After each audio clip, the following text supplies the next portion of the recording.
Hello, in this video I'll be showing you how to notate transactions of interest in a FinAware case and to give them labels and group transactions together that may have importance or significance. So your FinAware case may have thousands of transactions. How can you keep this information organized in a meaningful way? One example and one way to do this is to use our notepad option. Here in the top right, you click notepad and you can create groups of transactions and you can name them and provide additional details for those transactions.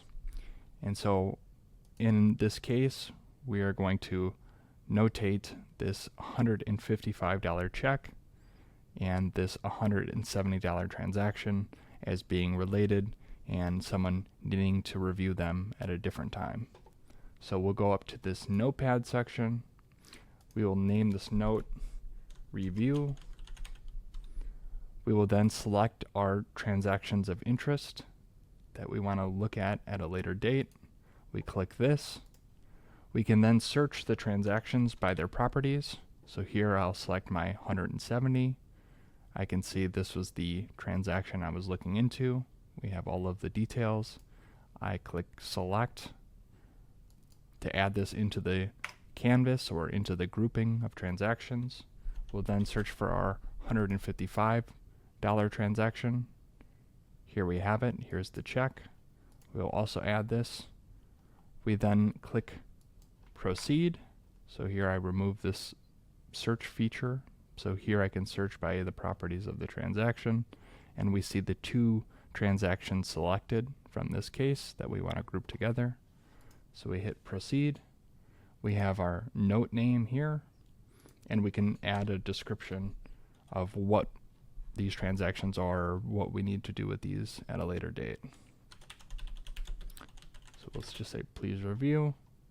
We then create this grouping.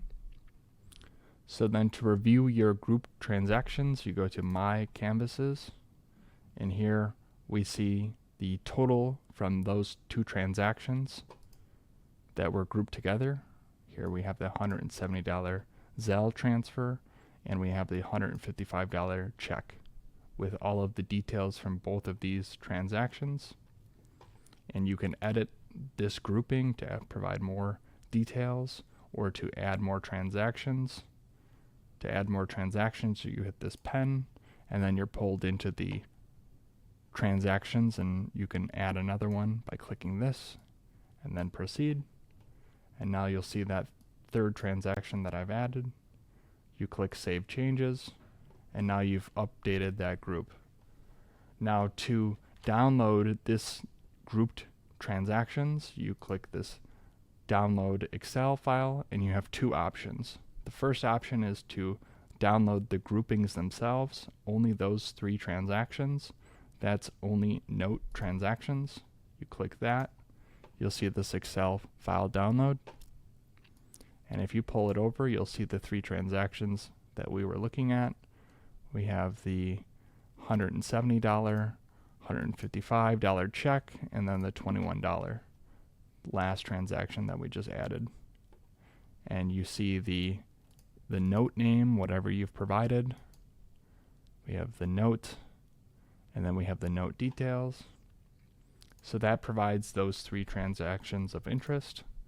But then you can also download all of the transactions within this case with the group notes. And so in this case, any transaction that has a note on it will be shown in this note column.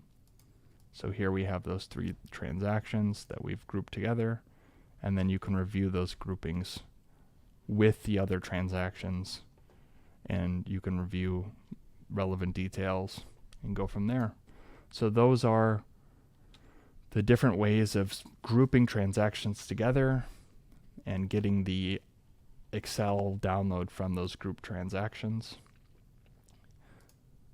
And then you can create as many groupings as you would like through this interface. So here you just provide the name, you select your transactions, you can write a description, and then you hit create. This is the best way to track your transactions and have those groupings recorded when you download the data. I hope you found this informative. Let me know if there's any questions.